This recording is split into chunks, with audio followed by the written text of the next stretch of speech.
This is Nerd World Problems, things that matter to awesome people.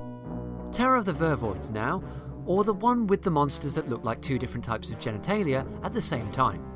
Impressive. This story is another that is often overlooked but has more going for it than most people expect. I'll get out of the way now that the plot is a murder mystery. It's a frankly absurd murder mystery with a hint of conspiracy, but the story is filled with ideas and at least it's entertaining and oddly fun with a few scares. Vervoids is probably the story that survives the transition to this new approach the best. Unsurprising, as it's written by Pip and Jane Baker, whose Mark of the Rani last season was a stronger than average traditional Doctor Who, less reliant on the darker aspects. One of the most striking changes from the off is that we already have a new companion in Mel. We have no introduction, she's just there, as this is an adventure from the Doctor's future where he's already been travelling with her for some time. So we have no introduction. As much of a shock as it is, seeing Bonnie Langford at home in the TARDIS, exercising the Doctor within an inch of his life, I'm weirdly glad that they did this, rather than using up one of the 4 story slots, introducing and establishing a new companion. Although, not having an introduction for a new, long-running character is pretty criminal. It cuts to the chase, seems fresh, and is a new dynamic that is in some ways a better fit for this revised approach. The relationship makes a lot more sense because it's a new character. At least it seems less contrived, mainly because it's ditched all the baggage. However, I completely understand if anyone disagrees with what I've just said. A new companion, or rather Bonnie Langford just appearing out of the blue in Doctor Who, may have left a few viewers lost, wondering if they've missed an episode somewhere. As for Mel in her own right, I don't think she's anywhere near as annoying or irritating as popular opinion suggests. I think the following season may have been a bit more damaging, but here she's perfectly competent, intelligent, even if she is a little bit naive. Yes, the fitness fanatic aspect is laid on pretty thick and promptly dropped, but at least it's an attempt at giving her a character. Plus, it was the 80s, it was all about tracksuits and sweatbands. It's a shame her computer programming skills are never put into practice though, ever. For her first story, and with no introduction, it's kind of only to be expected that she comes across a bit bland and generic. It's hard for any writer to know where to take the character with no established introduction. Clearly Pip and Jane latched onto the fitness freak element and ran with it. As for the Doctor, this is probably Colin Baker's best performance this season.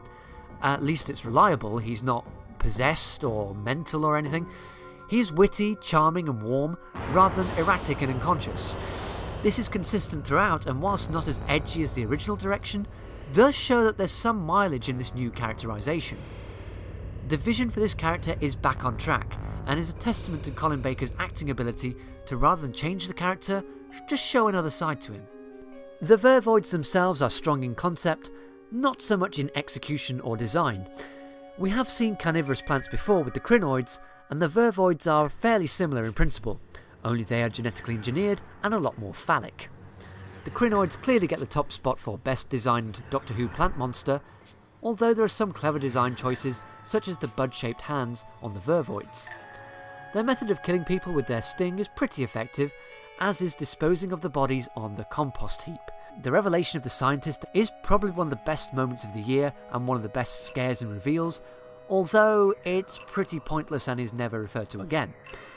The poignancy of the demise of the Vervoids, which is one of the cruxes of the episodes, is significantly undercut by the absurdity of their appearance. But what just drags it out of farce though is the fact that the concept was strong enough and that there was a point to be made about life, genetic modification, sentience and genocide.